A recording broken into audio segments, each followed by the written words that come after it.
the difference between South Africa and Cameroon. So in short, we can call it culture shock on both countries. And the taxi is coming. For him to ask you your destination, he would boom. If you give him your destination now and he's satisfied, he wants to take you, he would beep. It means you should enter.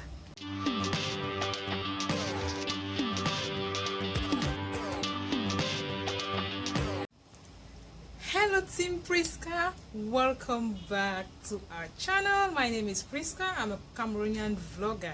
If it's your first time here, please consider hitting that red subscribe button right below this video to join this amazing family. As you must have noticed from the title of this video, today we are going to be discussing the difference between South Africa and Cameroon. So in short, we can call it culture shock on both countries. So what are some of the things you're expected to see if you're leaving South Africa to come to Cameroon, or you're leaving Cameroon to go to South Africa? Guys, the first thing I'm going to talk about is housing, okay?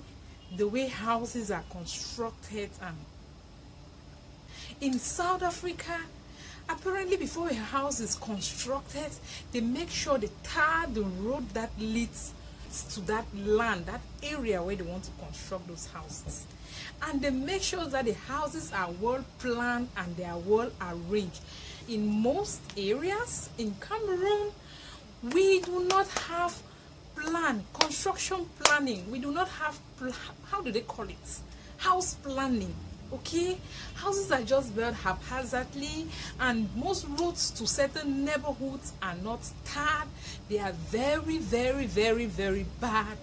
So when you go out and you see this, you're like, is this not my fellow sister country? What did it happen? And the second thing I'm going to talk about is hooting. Yes, you will hardly hear a driver just hooting at every second. Pim, pim, pim. You will almost never hear that.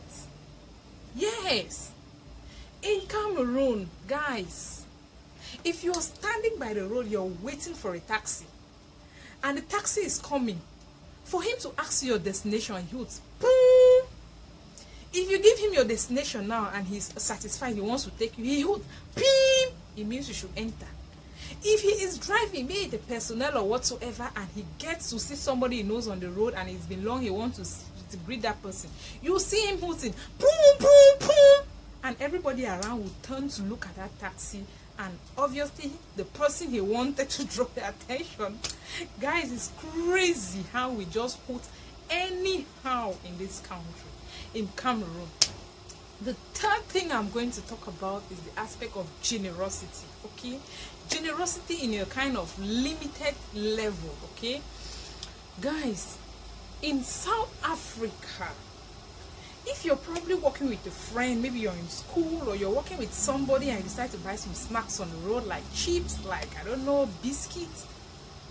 In Cameroon, you find yourself, you have to buy one for yourself and for that person. If you can't afford to buy his or hers, you share yours. It's just normal.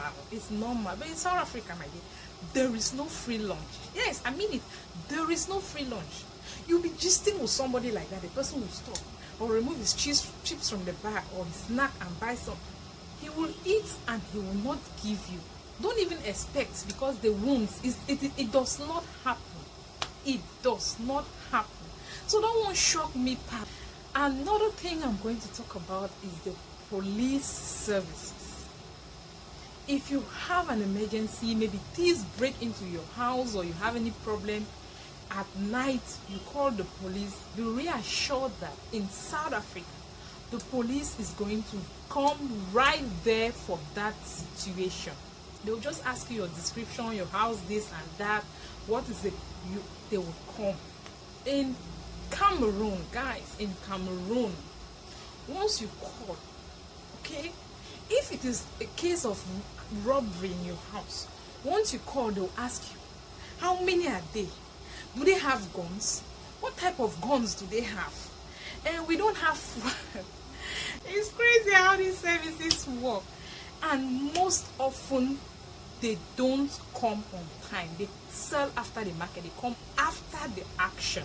Most often, that is what happens.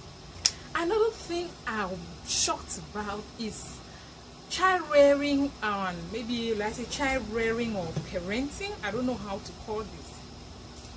In Cameroon, okay, it is like an abomination that a girl or a boy, you're not married and you go out there, you get pregnant and you bring that pregnancy home. Guys, our African parents, only they talk where they go talk for you, only they holla where they go take holla you.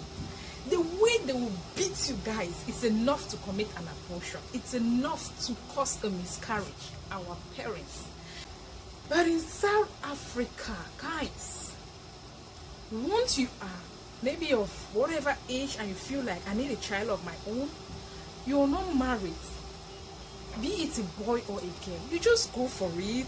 You take in, you deliver your baby, and you become a single parent if the man does not want to take responsibility. Likewise for the man, it's just normal. You can just see girls not married, boys acting single parents, and for them it's normal. Cameroon, share, who leave you for my house? Me for my house. You carry bastard picking, as we call them, come my house. Hey, it does not happen here. Very few are those parents that will allow you. I mean, very few parents will even request you to go take in at a certain age if you're not yet married. Very few parents do that in Cameroon. And sometimes when they beat you and talk like this, eventually they will come to accept the pregnancy and even accept that grandchild eventually. But usually it's considered like a taboo, okay? But in South Africa, I was super shocked by that. Another one I'm going to talk about is the way they handle the queue, okay? Under this queuing, I'll categorize it under three aspects. I'll talk about corruption, I'm going to talk about respect and patience in queuing. In Cameroon, it's normal to queue when you're going maybe to a company like water company, the light company, maybe to the bank, wherever, to get some services. It's normal for you to take the line, okay? Likewise in South Africa. But in Cameroon, if somebody of a certain social status comes in, no matter how many people are on the line, there are these security people that are in charge of creating order in that space, in most of those spaces, on those companies or places you visit. They will just go and they greet that person like this in a kind of way. They'll just really tip that person without others noticing. They'll just slide in some money in this person's hand, and the person will take that money and then just take that person of his status, or maybe the person is in a hurry, don't want to follow the queue, he will just tip, and that is how these security people will just take that person and get himself first before all of you. And when you want to talk, sometimes they will just tell you, oh, he came here long time ago, they started serving him, but he had some documents lacking or what, so he just went for it. They will look for a way. Also, it's normal if you are coming from a well brought up home in Cameroon, you've been taught that when you see an elderly person, maybe you're seated in the bus, in the taxi, or you're queuing and you see an elderly person, a pregnant woman, you as a younger person, you have to give your space to this person to get served first. It's good manner in Cameroon, yes, but in South Africa times, they follow the queue. No matter your age, your status, or whatsoever, you follow your line, and everyone is patient to get served. Everybody is patient. I love that. That's why I call it patient. But this aspect of seeing a younger person saying, oh, your age, get served before, you don't see it there. You don't see it there. That was it. And the last thing that I'm going to talk about, guys, is light. The distribution of electricity in Cameroon that shocked me in South Africa. In South Africa, if you want unlimited power supply, you just have to buy your meter. Yeah, buy an electrical voucher, and they'll connect you a prepaid meter that you have unlimited light. Yes, I mean it's unlimited light. In Cameroon, thankfully, for some, it's like a year now, or maybe getting to 2, these prepaid meters are gradually coming in. Yay! That is good news, and I'm enjoying it presently. But in most places where we don't have that already, and even before these prepaid meters came in, we had a postpaid meter, guys. And you just consume, and it's not like you're satisfied with your consumption. There's always power failure. Some landladies or landlords will even steal light from the meter and give you a tenant.